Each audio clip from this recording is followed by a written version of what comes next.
పరిశుద్ధుడైన యేసు దేవుని నామమునకు నిత్యము మహిమ కలుగును గాక. నేటి అనుదిన ధ్యానం కొరకు ప్రకటన గ్రంథం 20 అధ్యాయం. ఒక అద్భుతమైన సంగతిని నేటి దినాన మనం ధ్యానం చేయబోతున్నాం. దేవుని కొరకు, పరిశుద్ధంగా బ్రతికిన వారి కొరకు ప్రభు ఏర్పాటు చేసిన ఒక అద్భుతమైన ఆనందకరమైన జీవితాన్ని మనం ధ్యానం చేయబోతున్నాం. పరలోకంలో ఒక దేవదూత దిగి రావడం కనిపించింది. అతని చేతిలో అగాధానికి తాళపు చెవి, ఒక పెద్ద గొలుసు తన చేతిలో ఉన్నాయట. వాటిని తీసుకుని రెక్కలున్న సర్పం అనగా సాతాను ఇతరులను ఎప్పుడు కూడా లేనిపోని అపనిందలు పాలు చేసి దేవునికి దూరంగా చేయటానికి ప్రయత్నం చేసిన ఆది సర్పం అనగా అవ్వమ్మను మోసగించినటువంటి ఆ సర్పాన్ని బంధించడం జరిగింది. బంధించి 1000 సంవత్సరాలు ఆ అగాధంలో ఉండేందుకు దానిని భద్రపరచడం, దాన్ని అక్కడ బంధించడం జరిగింది. యేసుక్రీస్తు వారు మొదట భూమి మీదకి వచ్చినప్పుడు అపవాదిని వాడి క్రియలను బంధించాడు. ఆయన బంధించిన విధానం జయం కొరకు. సాతాను ఈ యుగమంతట్లో బంధితుడై ఉన్నాడని ప్రకటన గ్రంథం 20 అధ్యాయం మొదటి నుంచి ఈ 3 వచనాల్లో మనం చూస్తాం. నిజంగా సాతానుడు బంధించిన గొలుసులు చాలా పొడవైనవని మనకు అర్థమవుతుంది. 10వ వచనాన్ని మనం గమనిస్తే 12వ అధ్యాయం 10వ వచనంలో మాట ఉంటుంది. 1 పేతురు 5వ అధ్యాయము 8వ వచనంలో కూడా వాడు ఎవరిని మృంగుదునా అని తిరుగుతున్నాడు, జాగ్రత్త, వాడు అందరి మీద నిందలు వేసేవాడు అని వాడిని బంధించిన సందర్భం మనం గమనించాలి. వాడిని యేసుక్రీస్తు వారు బంధించలేదు, ఒక దూత మాత్రమే బంధించింది. సాతాను శతాబ్దాలుగా అగాధంలో ఉంటూ లోక ప్రజల్ని మోసగించలేక ఉన్నాడని ఒక్క సూచన కూడా లేదు. సాతాను ఈ దేవదూత చేత బంధించబడి అగాధంలో పడవేయడం భవిష్యత్తులో ఉంటుందని మనం ఖచ్చితంగా నమ్మగలిగాం. అదే యేసుక్రీస్తు వారు ఆజ్ఞ మేరకు దేవదూత వాడిని బంధించి అగాధంలో పడేసింది. అది 1000 సంవత్సరాలు అక్కడ ఉండాల్సిందని దానికి నియమం ఉందట. ఆ 1000 సంవత్సరాలు ఎవరిని మోసగించడానికి లేదు. ఆ అగాధం మూసివేయబడి ఉంది గనుక దాని మీద ముద్ర వేసి దాన్ని భద్రం చేసేశారు.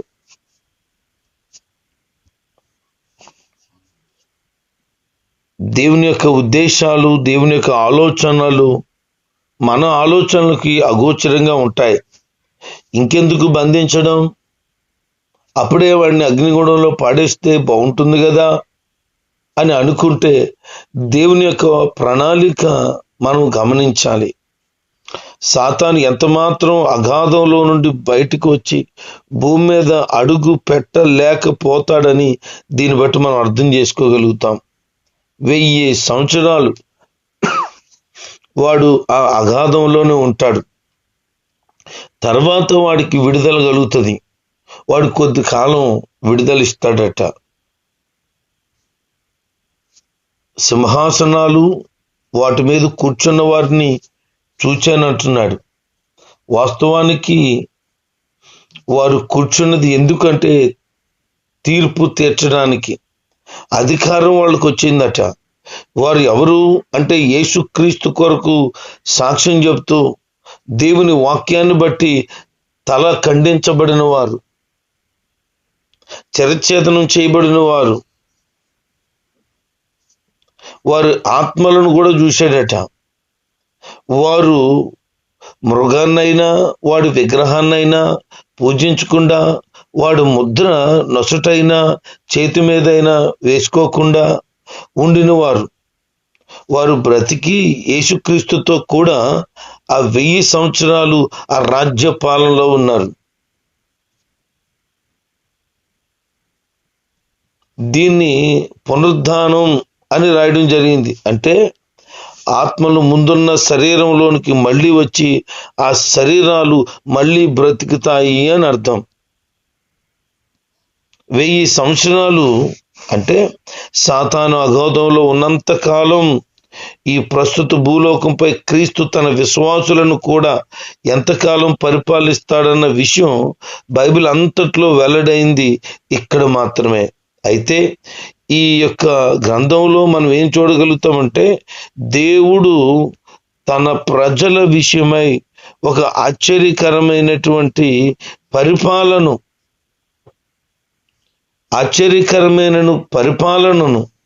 ఏర్పాటు చేస్తున్నాడు తన ప్రజల కొరకు.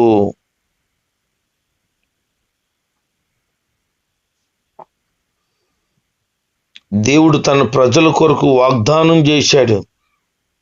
ఈ వచనములో మృగం చేతుల్లో చిరఛాదనం అనుభవించి యేసుక్రీస్తుతో ఏలతారనే మాత్రమే రాసి ఉన్న ఇతర విశ్వాసులు ఆయనతో ఏలరని అర్థం కాదు, ఇతర చోట్ల కూడా వారు ఏలతారని చాలా వచనాలు మనం గమనించగలుగుతాం. 2 తిమోతి 2వ అధ్యాయము 12వ వచనంలో మనం సహించిన వారమైతే ఆయనతో కూడా పరిపాలన చేస్తామని ఈ మాట మనం గమనించగలుగుతాం. యేసుక్రీస్తు యొక్క రాజ్య పరిపాలన ఈ భూమి మీద 1000 సంవత్సరాలు ఉండబోతుంది. అది ఎప్పుడు? శ్రమల కాలం ముగించబడిన తర్వాత సంఘం ఎత్తబడుతుంది. 7 ఏండ్లు పరలోకంలో వారికి విందు జరగబోతుంది.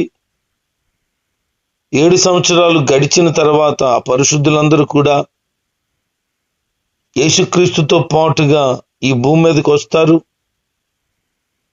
అప్పుడు ఎవరికి వారి యొక్క ఆధ్యాత్మికమైనటువంటి జీవితంలో దేవుని కొరకు బ్రతికిన, దేవుని కొరకు మరణించిన వారు ఈ భూమి మీద రాజ్య పరిపాలన చేయబోతున్నారు. వారికి అధికారాలు ఇవ్వబోతున్నాడు దేవుడు. అది 1000 సంవత్సరాలు వారికి అవకాశం ఇస్తాడు దేవుడు. అప్పుడు ఒక పునరుద్ధానం జరుగుతుంది. అప్పుడు జరిగే పునరుద్ధానం ఏంటి అని అంటే, యేసుక్రీస్తు కొరకు చంపబడిన వారు. ఇక్కడ మనకు కొంచెం అనుమానం వస్తుంది, ఏంటి పునరుద్ధానం గురించి ఇక్కడ మరలా ప్రత్యేకంగా మొదటి పునరుద్ధానం అని రాయబడిందని. అంటే దీన్ని బట్టి మనకు అర్థం అవ్వాల్సింది ఏంటంటే, మనుషులు 2 సార్లు వేరు వేరు కాలాల్లో సజీవంగా లేస్తారు. ఇది కొంచెం ఆత్మ సంబంధమైన విషయం కనుక జ్ఞాపకం చేసుకోవాలి. మిగిలిన వారు తమ పాపాల్లో చనిపోయారని, వారు అవిశ్వాసులని మనం గమనిస్తే, ఆ అవిశ్వాసులు దేవుని యొక్క తీర్పు కోసం ఒక పునరుద్ధానం కలుగుతుందని బైబిల్ చెప్తున్న మాట మనం సుస్పష్టంగా అర్థం చేసుకుంటే 2 పునరుద్ధానాలు ఉన్నాయి.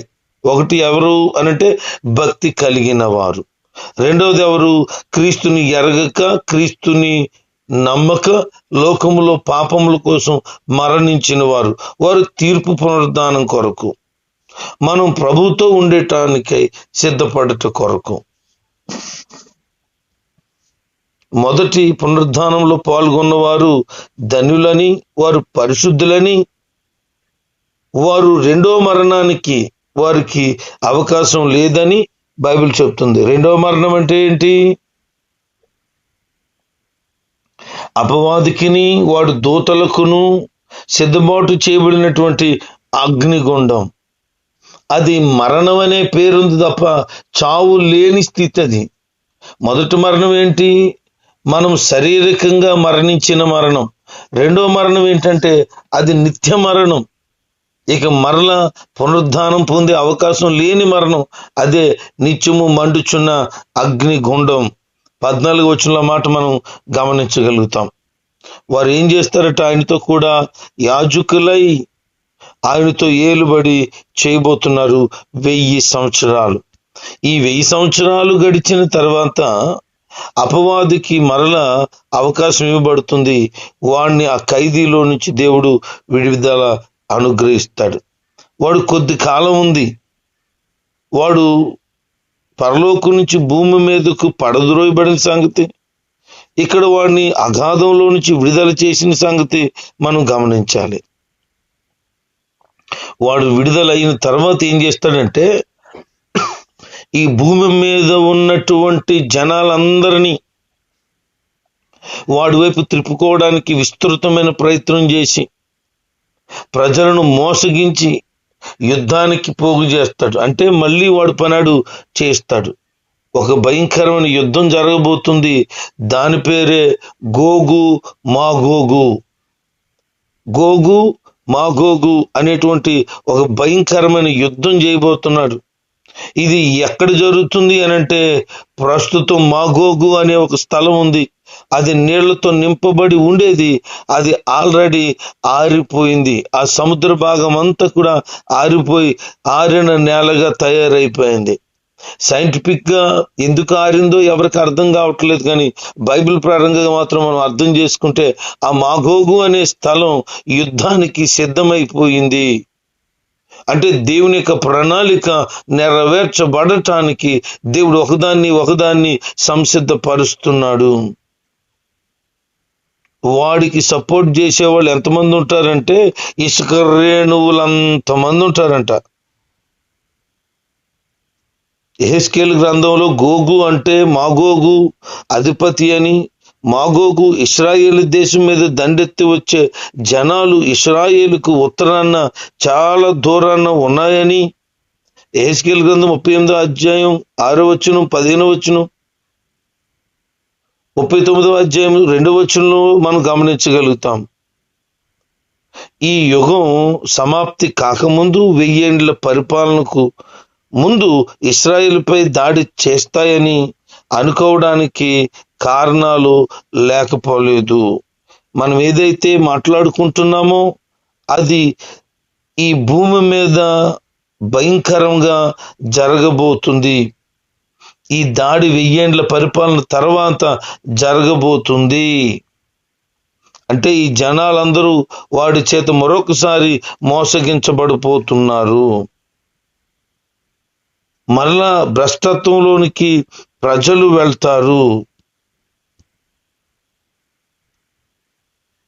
ఈ భూమి మీద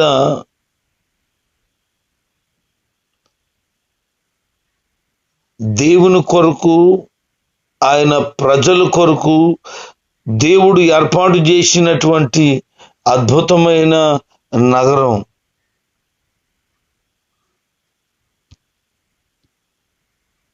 దాన్ని వాడు ముట్టడి వేస్తాడు. దాన్ని నాశనం చేయాలని ప్రయత్నాలు చేస్తాడు. దేవుడు అప్పుడు ఆకాశం నుంచి అగ్నిని కురిపించి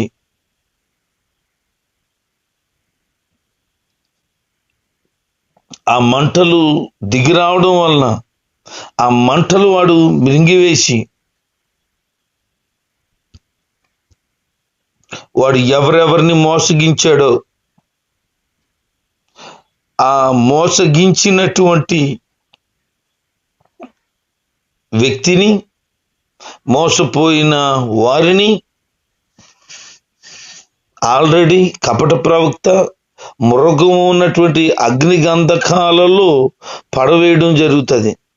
వారు యుగ యుగాలు రాత్రింబవళ్ళు అక్కడ వేదన చెందుతూ ఉంటారు. ఇక్కడతో అపవాది యొక్క చాప్టర్ క్లోజ్ అయిపోతుంది. మాగోగు అనే యుద్ధంలో వాడు ఓడిపోయిన తర్వాత ఏం చేయాలో అర్థం కాక దేవుని పట్టణమైన సియోను పట్టణం మీద పడగా దేవుడు వాడి మీద తీవ్రమైన కోపాన్ని, ఉగ్రతను కుమ్మరించి వాడిని అగ్నిగుండంలోనికి పడవేస్తాడు కంప్లీట్ గా. అక్కడ వాడు ఆల్రెడీ మృగముగాను ఆల్రెడీ వాడు కపట ప్రవక్తగాను వేషములు ధరించాడు. ఇక్కడ 3 కనపడుతున్నాయి. ఒకటి ఎవరు? కపట ప్రవక్త, రెండోది మృగం, మూడోది ఘట సర్పం. ఈ 3 ఎవరంటే అపవాది 3 భాగాలుగా డివైడ్ అవుతాడు అంత్యకాలంలో. ఎందుకు అనంటే నేను కూడా యాజిటీజ్గా దేవునిలాగా ఉన్నాను అని చెప్పడానికి. తండ్రి, కుమార, పరిశుద్ధాత్మగా ఎలాగైతే దేవుడున్నాడో అలాగే వాడు కూడా 3 అవతారాలు ఎత్తబోతున్నాడు అంత్యకాలంలో. ఆడు ఒక్కొక్క అవతారంలో ఒక్కొక్క విధంగా వాడు పనిని చేయబోతున్నాడు. అందుకే వాడు ఇలాగ 3 విధాలుగా మార్చబడ్డాడు. ఎట్టకాలకు చివరికి వాడు అపవాదిగా నిలిచి ఉంటాడు. వాడిలో 2 భాగాలు ఆల్రెడీ కాల్చబడతాయి. 3వ భాగాన్ని కూడా ఆయన నరకంలో పడవేయబోతున్నాడు.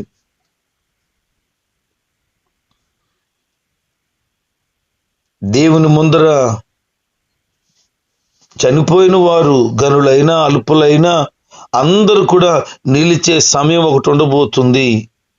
ఆ నిలిచే సమయంలో ఏం జరుగుతుందంటే గ్రంథాలు విప్పబడతాయి. అందులో మరో గ్రంథం విప్పబడుతుంది. దాని పేరు జీవ గ్రంథం. ఈ జీవ గ్రంథంలో ఎవరి పేర్లైతే వ్రాసి ఉన్నాయో వారు ఆయన అనుగ్రహించేటువంటి నిత్యరాజ్యంలో ప్రవేశిస్తారు.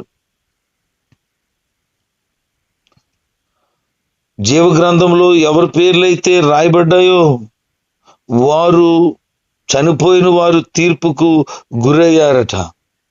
అంత మాత్రమే కాదు, దేవుడు ఏం చేస్తాడంటే అందులో పేర్లు రాయబడిన వారికి వారు ఏ విధమైన నీతి క్రియలు చేశారో, ఏ విధంగా ప్రభు కోసం బ్రతికారో, వాళ్ళు ఏ విధంగా ప్రయాసపడ్డారో, ఏ విధంగా దేవుల్లో నిలకడ కలిగిన వారిగా ఉన్నారో వారు క్రియలను బట్టి దేవుడు వారికి ప్రతిఫలం ఇవ్వబోతున్నాడు. ఈరోజు దేవుని కొరకు అవమానించబడి, నిందించబడి, బాధించబడి, ఇబ్బందులు పాలై కష్టాలు అనుభవిస్తూ ఉన్న వారికి శుభవార్త ఏంటి అనంటే నువ్వు అనుభవించిన ప్రతి దేవుని కొరకైన కష్టాన్ని బట్టి దేవునికి గొప్ప ప్రతిఫలం ఇవ్వబోతున్నాడు. నువ్వు శరీర కార్యాలను బట్టో, కుటుంబాన్ని బట్టో, ఇతరమైన దాన్ని బట్టి శ్రమ పడితే దానికి ఎవడైనా ఆయన కొరకు నువ్వు ఏమైనా నిందపడ్డావా, ఏదైనా అవమానం పడ్డావా, ఏదైనా బాధపడ్డావా, ఎవరైనా నిన్ను కొట్టారా, ఏదైనా హింసన జరిగిందా, నిన్ను ఒకవేళ చంపేశారా, దేవుని నమ్మిన విధానాన్ని బట్టి నీ పనికిమాలేసాలన్నీ వేసేసి శివాట్లు తీరేసి అవమానించబడిపోయి తృణీకరించబడి నేను దేవుని కొరకు బతికిన నీ పనికిమాల జీవితం కొరకు పడ్డంటావు. దాని కొరకు దేవుడు తీర్పు తీర్చేటప్పుడు నీకు బహుమానాలు ఘనతలు ఉండవు. దానికి నీకు భజన శిక్ష ఉంటది. నువ్వు చేసిన ప్రతి యాసాన్ని లెక్కెట్టి ఆ రోజు నీకు వడ్డించే వడ్డన ఉంటుంది, స్పెషల్. అది నీకు దేవుని కొరకు నీతిగా, పరిశుద్ధంగా, యోగ్యంగా బ్రతికిన వారికి చెప్పబడుతున్న మాటివి. అసలు నీ పేరు జీవ గ్రంథంలో ఉందో లేదో చూసుకో. నువ్వు మందిరానికి వచ్చినంత మాత్రాన, దేవుని వాక్యాన్ని వింటున్నంత మాత్రాన, ప్రార్థన చేసేసుకుంటున్నానని చెప్పినంత మాత్రాన, కానుకలు ఇచ్చేసినంత మాత్రాన, సువార్తలో పాల్గొన్నంత మాత్రాన నీ జీవితం కనుక పరిశుద్ధంగా లేకపోతే ఏమాత్రం ప్రయోజనము లేదు. నీ పేరు జీవ గ్రంథంలో రాయబడింది ఆల్రెడీ. బాప్తీసం తీసుకున్న రోజున బైబిల్ చెప్తున్నమాట దాన్ని తుడిచి వేయకుండా జాగ్రత్తగా చూచుకో అంటున్నాడు. అంటే నీ చాండాలపు జీవితం మరలా లోకంలో పడిపోయి, పాపంలో పడిపోయి, అపవిత్రతలో పడిపోయి, దేవునికి విరోధమైన జీవితాన్ని కనుక నువ్వు జీవిస్తే జీవ గ్రంథంలో ఉన్న పేరును ఆయన తుడిచేస్తాడట. ఒకవేళ కానీ అదే నీకు జరిగితే నీ పరిస్థితి నువ్వు ఊహించలేవు ఇంకా. అందుకని పేరు రాయబడిందని గర్వించక దాన్ని చెరిపేయకుండా జాగ్రత్తగా చూసుకోగలగాలి. ఒకవేళ ఇప్పుడు వరకు నీ జీవితం ఎలా ఉందో నాకు తెలీదు, నీవు ఒకసారి గమనించుకొని పరిశుద్ధంగా దేవునికి నచ్చేటట్లు నువ్వు లేకపోతే, నువ్వు శరీర కార్యాలను విడిచిపెట్టి మోసం, అన్యాయం, దుర్మార్గం, అపవిత్రత, కామతురత ఇలాంటి చాండాలపు జీవితాన్ని విడిచిపెట్టి పరిశుద్ధంగా కనుక నువ్వు బ్రతకకపోతే ఘోరమైన అగ్నిగంధకాల్లో పడబోతున్నావు. అవిశ్వాసిగా బ్రతికిన జీవితం అది. నువ్వు విశ్వాసమే, కానీ దేవుని మీద విశ్వాసం లేకుండా బ్రతికితే నువ్వు ఆ జాబితాలోకి పోతావు. ఆ టైంలో ఏం జరుగుతుందో తెలుసా? సముద్రానికి ఆర్డర్ ఇస్తాడట ఆయన, మరణానికి ఆర్డర్ ఇస్తాడట, పాతాళానికి ఆర్డర్ ఇస్తాడట. మీరు ఎవరెవరినైతే బంధించుంచారో, అంటే సముద్రంలో పడి చచ్చిపోయిన వాళ్ళు, మనుషుల ఆత్మలను వారి శరీరాలను వేరు చేసే శక్తి మరణానికి ఉంది. వాటిని వేరువేరుగా ఉన్న స్థితిలో ఉంచడం మృత్యు చేత కాకపోతుంది. అందుకనే వాడి దగ్గర ఉన్నటువంటి వారిని, అనగా పాతాళం కూడా బంధించింది. దేవుని తీర్పుకు సమయం వచ్చే వరకు అవిశ్వాసులు ఉంచబడే స్థలాన్ని పాతాళం అంటారు. దేవుని నమ్ముకుని దేవుని కొరకు బ్రతికిన వారికి పరదేశి, దేవుని నమ్మకుండా అవిశ్వాసంతో బ్రతికే వారికి పాతాళం ఉంది. పాతాళం అంటే నరకం కాదు, పాతాళం అంటే భద్రపరచబడే స్థలం. ఫైనల్ గా వెళ్ళేది పరలోకం ఒకటి, 2 నరకం. నరకానికి వెళ్ళే వాళ్ళు పాతాళంలో సిద్ధపడి ఉంటారు, పరలోకానికి వెళ్ళే వాళ్ళు పరదేశంలో సిద్ధపడి ఉంటారు. చనిపోయిన వారు మరుక్షణం వారు విశ్వాసం కలిగిన వారైతే పరదేశంలో భద్రమైన స్థలానికి వెళ్తారు. అవిశ్వాసంగా బ్రతికిన వారైతే, అంటే క్రీస్తుని అంగీకరించిన వారైతే, వారు పాతాళంలో బంధించబడడానికి వెళ్తారు. మీకు లాజరు ధనవంతుడు కథ గుర్తుందిగా. ధనవంతుడు చనిపోయి పాతాళంలో బంధించబడ్డాడు. అక్కడ వేదనకరమైన స్థితి ఉంది. అక్కడ పాతాళంలో, అది ఇంకా నరకం కాదు, పాతాళంలో కూడా వేదన ఉంటుందట. రెండోది పరదేశి, అది ఎవరికి? పరిశుద్ధంగా బ్రతికిన వారి కొరకు. అబ్రహాం రొమ్మును ఆనుకున్న లాజరు ఉండే స్థలం అది. అక్కడ విశ్రాంతి తీసుకుంటారు. ఏ రకమైన బహుమానాలు ఉండవు, ఇతరమైన ఏ రకమైన పనిపాట్లు ఉండవు, జస్ట్ విశ్రాంతి అంతే. అది ఆ తర్వాత ఇదిగో తీర్పుకి తీసుకొస్తాడు కదా, వారందరిని అప్పగించమని ప్రభు చెప్తాడు కదా, వాళ్ళందరిని అప్పగిస్తాడట. ఎలాగ ఎవరు చనిపోయినా ప్రతి ఆత్మను ఆయన ముందు ఒక రోజున ప్రత్యక్షపరచబడమని చెప్తే వాళ్ళందరూ వస్తారట.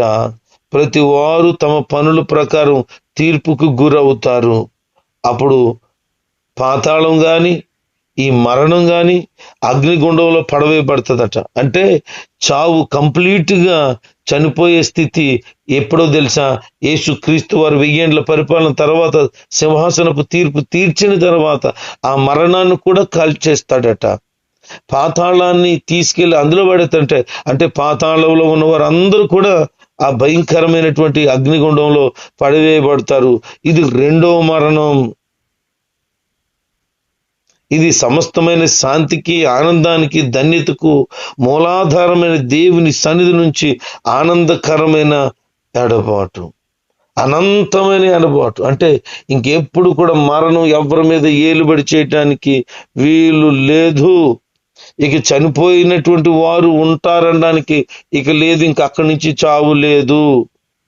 అందుకే అంటున్నాడు, ఏ వ్యక్తి పేరు జీవ గ్రంథంలో రాసి ఉండినట్లు కనబడదో వారు కూడా అగ్నిగుండంలో పడవేయబడతారు.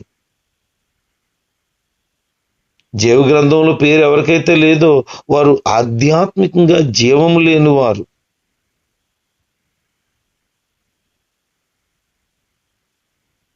అందుకని యోహాను సువార్త 1వ అధ్యాయం 12-13 వచనాల్లో యేసుక్రీస్తుని ఎవరైతే అంగీకరించి ఆయన మీద విశ్వాసం ఉంచుతారో వారు దేవుని కుమారులు అనబడతారు అని రాయబడింది. ఒకవేళ ఆయన విశ్వాసం ఉంచబోతే నువ్వు అవిశ్వాసంలో పాలు పొందులుంటావు. ఎఫెసీ పత్రిక 2వ అధ్యాయం 5వ వచనంలో మన అతిక్రమం నిమిత్తం మనం చచ్చిన వారే ఉన్నప్పుడు ఆయన తన ప్రేమను బట్టి మనల్ని బ్రతికించాడు. అంటే పాపం చేత విముక్తిని మనకు కలిగించాడు. పాప విముక్తి కలిగింది మనకి. కనుక ఆయనతో బ్రతకటానికే మనము ఉండగలిగితే పరిశుద్ధపరచబడిన వారే జీవ గ్రంథంలో రాయబడతారు.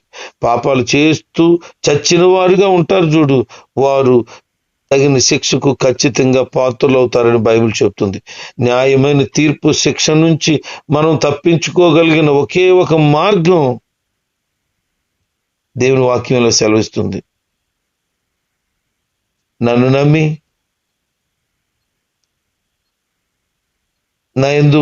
నన్ను పంపిన వాని యందు విశ్వాసం ఉంచిన వాడు ఎవడైతే ఉంటాడో వాడు తీర్పులోనికి రాడు. యోహాను సువార్త 5వ అధ్యాయం 24వ వచనం, రోమపత్రిక 8వ అధ్యాయం 1వ వచనం. క్రీస్తు యేసులో ఉన్న వారికి ఏ శిక్ష విధియు లేదు. నువ్వు దేవుల్లో ఉంటే, పరిపూర్ణంగా దేవుల్లో సాగగలిగితే నీకే శిక్ష లేదు. లేదు అవిశ్వాసం బ్రతికావు, క్రీస్తుని వెంబడించి కొంతకాలం ఉండి మరలా లోకంలోకి పోయావు, నీ పేరు జీవగ్రంథంలో తీసివేయబడింది. నువ్వు నిత్య నరకాగ్నికి గురి కాబోతున్నావు. దేవుని బిడ్డలారా, నీ కొరకు దేవుడు సిద్ధం చేసిన పరలోకాన్ని ఎట్టి పరిస్థితుల్లో మిస్ అవ్వద్దు. ఈ భూమి మీద స్వర్గం అనుభవించడం కాదు, అసలు పరలోకమే నువ్వు ఆనందించే స్థలం అది. ఈ భూమి మీద తాత్కాలికమైన సుఖాల కోసం, క్షణికమైన ఆనందాల కోసం నిత్య జీవాన్ని కోల్పోతున్నారు, అనగా పరలోకాన్ని కోల్పోతున్నారు. ఎట్టి పరిస్థితుల్లో పరలోకం కోల్పోవద్దు. నీ విశ్వాసాన్ని కాపాడుకో, మరణం వరకు నమ్మకం ఉండు. ప్రభు నీకు నిత్య జీవాన్ని ఇస్తాడు. దేవుడి మాటలు మనం దీవించును గాక. ఆమేన్.